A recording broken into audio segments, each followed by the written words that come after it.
e muita gratidão sempre, né? Ó, a gente vai começar o programa de hoje com um tema bem bacana, importante, porque eu sei que as minhas amigas aí volta e meia pensam em cirurgias plásticas, né? E embora o Brasil esteja passando por uma crise político-econômica, o país continua firme e forte, mantendo a segunda posição no ranking mundial de cirurgias plásticas. Você sabe que a gente fica atrás só dos Estados Unidos? E segundo dados da Sociedade Internacional de Cirurgia Plástica e Estética, quase 1,5 milhão de cirurgias realizadas aqui no ano passado foram realizadas. 1,5 milhão, é bastante, hein? E com base nisso, são esperadas muitas tendências para a cirurgia plástica agora, em 2018. Muita gente buscando aí as novidades, os médicos todos fazendo bastante especialização.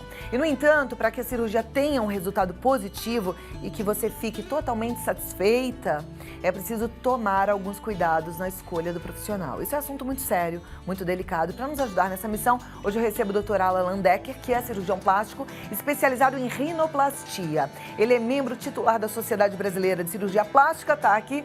Muito obrigada pelo seu tempo precioso aqui dividido conosco. Vou te convidar para sentar ali, para a gente já começar a conversar aí sobre essa escolha. Primeiro, o que é rinoplastia, para quem não sabe? Então, a rinoplastia é a cirurgia de nariz, que atualmente a gente consegue fazer ajustes estéticos e principalmente otimizar a função. Então, hoje não é só uma cirurgia que deixa o nariz bonitinho. O médico é obrigado, né, a fazer com que a pessoa respire também 100%. Então, primeira parte tem que cuidar dessa questão da respiração, dessa função do nariz, né? E dá para deixar ele do jeitinho que o paciente sonha? É isso ou isso não existe? Então, a gente procura fazer tudo da melhor maneira possível, né? Deixando o nariz da melhor maneira possível no final da cirurgia. O grande drama do cirurgião plástico, Cláudia, é que não é possível você controlar como o corpo vai cicatrizar no pós-operatório. Então, muitas vezes o nariz sai perfeito da sala, mas a cicatrização do paciente acaba nos traindo, né? E aí você acaba tendo um ou outro defeitinho no pós-operatório, mas que nas mãos de um cirurgião especializado, em geral, é possível de ser corrigido. Perfeito. A gente hoje vai falar dessa escolha, né? Eu acho muito interessante a gente falar dessa especialização, porque quando a gente pensa em medicina, a gente sabe que existem especializações distintas. A cirurgia geral é uma especialização, a cirurgia plástica é uma especialização além de tudo isso. E aí, na cirurgia plástica, existem os especialistas em cada parte do corpo, é isso? Exatamente. Então, hoje, existem cirurgiões que se dedicam a regiões específicas do corpo, como é o meu caso, cirurgia de nariz. Então, pensou em nariz, Dr. Alan Landecker. Então, se alguém quiser fazer nariz, é bom procurar alguém especialista em rinoplastia, é Exatamente. isso? Essa cirurgia, ela é a mais desafiadora da cirurgia plástica. É a mais desafiadora no sentido da dificuldade técnica e na imprevisibilidade dessa cicatrização. Então, quanto melhor for feita a cirurgia, quanto melhor for estruturado o nariz durante a cirurgia, menor é a chance daquelas forças do tecido de cicatrização atrapalharem o nosso resultado. Perfeito, é bom sempre então, primeiro ponto, acho que para todo mundo prestar atenção, é escolher um profissional experiente naquilo que a gente está querendo mexer, tá certo? Exato. Tá. Tem que ser membro da Sociedade Brasileira de Cirurgia Plástica, sempre? Com certeza. Isso significa o quê? Então, o membro da Sociedade Brasileira de Cirurgia Plástica, o que é isso? É um selo de qualidade. Então, a pessoa, o médico no caso, após ter feito a sua residência em cirurgia plástica, presta uma prova bastante complexa e com isso ganha a sua vaga como especialista da Sociedade Brasileira. Aí ele pode ainda ascender para o membro titular, que é o grau máximo de especialização dentro da Sociedade Brasileira. Então ele faz um trabalho como se fosse um TCC, apresenta esse trabalho a uma banca, uma coisa bem rigorosa, e aí pode ser aprovado para ser um membro titular.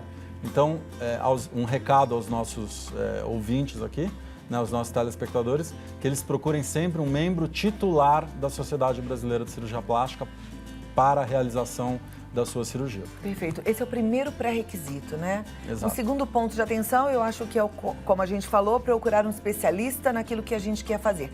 Por exemplo, para o nariz, a gente já falou que é quem tem a especialização em rinoplastia. Quem quer fazer um lifting? Eu tenho muitas telespectadoras com sonho do rejuvenescimento. Que tipo de cirurgião plástico elas procuram? Então, existem cirurgiões plásticos que se dedicam principalmente à cirurgia de face. Então, como a gente falou da cirurgia de nariz, existem pessoas que se dedicam mais a essa cirurgia. A cirurgia de face. Exato. Normalmente quem é bom no rosto também é muito bom no corpo ou não necessariamente? Então, um cirurgião bem formado, Cláudia, faz tudo de uma forma bem feita, em geral. Tá. Agora, existe também um especialista em corpo. Lipo, prótese de seios, é assim? Sim. Então, como eu falei, a maioria das cirurgias plásticas, se você for um cara bem formado, você vai conseguir fazer bem. Existem algumas subespecializações em que não é bem assim. A cirurgia de nariz é uma coisa que requer uma especialização maior. Mas nessas outras cirurgias que você mencionou, se a pessoa for bem formada, né, se ela vier de um bom serviço, de um bom treinamento, ela consegue fazer muito bem.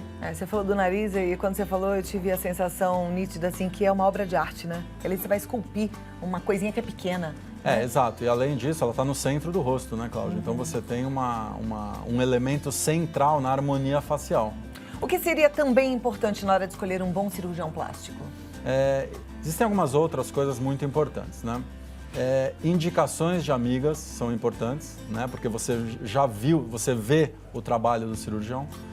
A participação desse colega em congressos, né? Quer dizer, pergunte a ele, você dá aulas, você publica artigos científicos sobre o tema? Outras coisas são, se esse médico é membro de sociedades específicas daquela cirurgia. Por exemplo, existe uma sociedade internacional de rinoplastia. Então, para que você entre nessa sociedade, você tem que ter qualificações extensas, né? Então, assim, são vários fatores que trazem um currículo, né, um embasamento para esse médico, para que ele seja bem escolhido pelo paciente. A operação em si, a cirurgia e a escolha do hospital. Os médicos, eles tendem a indicar um hospital, a gostar mais de trabalhar, de fazer uma cirurgia em algum determinado lugar? Ou isso não deve ser feito, é o paciente que escolhe? Como é que funciona? Isso como você falou, até é interessante, porque os bons médicos dentro da especialidade estão credenciados nos bons hospitais. Então, os melhores hospitais do Brasil, eles só aceitam médicos para compor o seu corpo clínico que sejam muito bem formados. Então, é um outro selo de qualidade para o profissional. Em geral, os melhores profissionais, Cláudia, trabalham nos melhores hospitais por uma questão de segurança. Então, é interessante olhar tudo isso, né? Prestar atenção em todos os detalhes. A gente está com uma arte aí na tela que fala sobre certificar se o cirurgião é credenciado, certificar que o cirurgião é especialista nessa área do corpo que a gente já falou aqui, onde foi a formação profissional, isso faz diferença? Faz muita diferença, com certeza.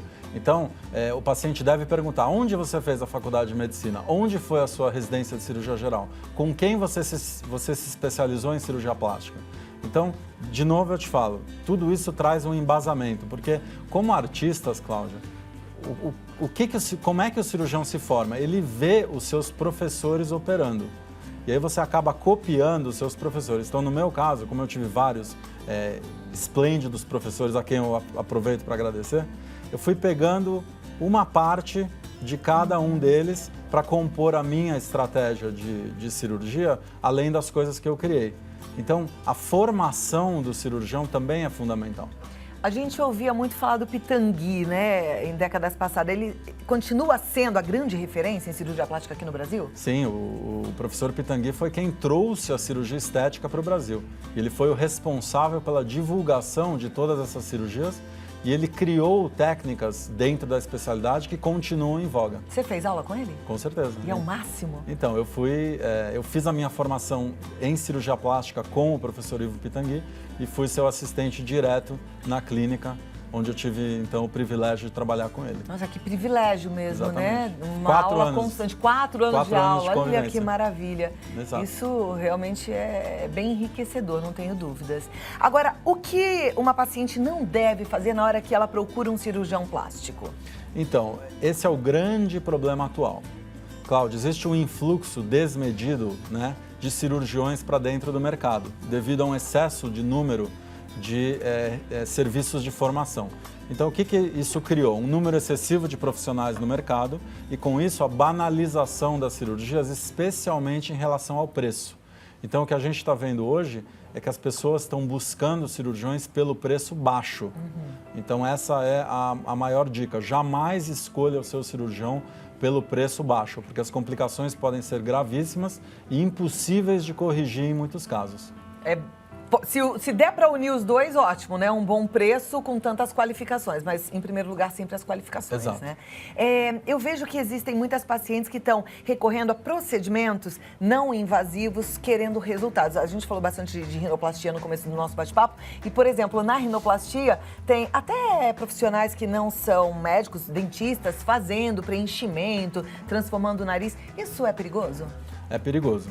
Por quê? Atualmente, você deve sempre procurar um colega, né, um cirurgião, para realizar esse tipo de procedimento. Inclusive, saiu na justiça, Cláudia, você deve ter essa informação, que os dentistas foram proibidos de fazer esse tipo de procedimento. Não pode fazer. Não pode. Qual que é o risco? Eu recebi outro dia uma mensagem de uma telespectadora falando que o nariz dela necrosou. Isso Exato. acontece? Exatamente. É esse o Exatamente. risco? Por que pode acontecer essa necrose de nariz? Então, o preenchimento de uma substância como ácido hialurônico dentro de um vaso sanguíneo, na camada errada ali da pele, pode gerar essa necrose. Tem muitos vasos sanguíneos no nariz? Exatamente. Então o risco é muito grande. O risco é muito grande quando feito por mãos não habilitadas. Então, outra coisa, quando você vai procurar tratamentos estéticos, faça esses tratamentos somente com profissionais credenciados nas áreas cirurgia plástica, dermatologia e, eventualmente, fisioterapia e estética.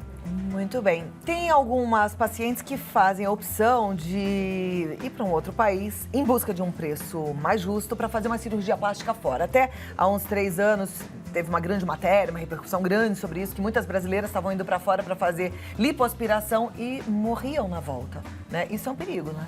Exato. Então, de novo, a gente coloca muita ênfase nesse fator do preço, né? Que as pessoas não procurem fazer uma cirurgia por causa de vantagens financeiras.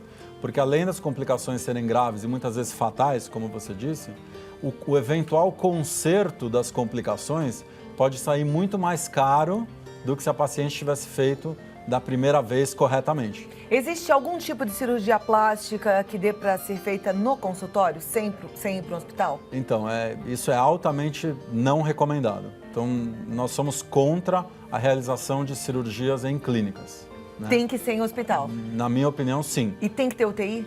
Tem que ter UTI, com certeza. A gente tem essa mensagem de segurança. Somente deve ser operado um paciente que está em perfeitas condições de saúde. Então, o bom médico é aquele que avalia o paciente através de exames antes da cirurgia e você só deve colocar na mesa pacientes que estão absolutamente rígidos do ponto de vista físico e colocá-los na mesa em hospitais de alta qualidade que possuem uma UTI. Muito bem. Só para tirar uma dúvida aqui das meninas que estavam prestando atenção, e a gente falou de rinoplastia, uma recuperação de uma rinoplastia é de quanto tempo? Então, isso é interessante, porque hoje o que nós percebemos? O inchaço total só é reabsorvido após uma cirurgia de nariz após 3 a 4 anos da cirurgia. Então o resultado final é de 3 a 4 anos. Exatamente. Então, após 1 ano de cirurgia, que é o consagrado, 90% do inchaço já foi reabsorvido. Mas existe um inchaço residual de 10 a 15% que demora mais 2 a 3 anos para desaparecer. Foi outro dia uma mocinha linda lá em casa, a Júlia, amiga da minha filha, e ela falou, eu fiz uma cirurgia tem 3 meses, não deu certo, eu vou fazer de novo agora em julho. Eu fiquei preocupada, eu falei, mas você fez agora, já vai fazer de novo? Pode isso? Não, não pode. Na verdade, a cirurgia de nariz, ela só pode ser repetida, ou seja, você só pode fazer uma cirurgia corretiva após 1 ano de cirurgia. Então tem que esperar, né? Aliás, dica aí para todos. E, gente, vamos colocar tudo isso que foi falado em prática, vamos prestar atenção, porque a gente tem que se cuidar com muita responsabilidade. Muito obrigada. Tem algum recadinho final, alguma coisa que a gente não falou que seja importante? Não, eu só queria te parabenizar pelo programa e para dizer que esse tipo de iniciativa, da gente trazer essa informação de proteção do paciente, é fundamental. Obrigada, também concordo, é fundamental e a gente precisa se unir nesse sentido. E vamos divulgar aí para as amigas, pode falar que você assistiu aqui e conta o que você ouviu, tá bom? O site do doutor é www.landecker.com.br. No Instagram você pode seguir drlandecker. E se quiser marcar um bate-papo, 011 30 32 9977. Até a próxima! Tudo de bom. Um ótimo dia, viu?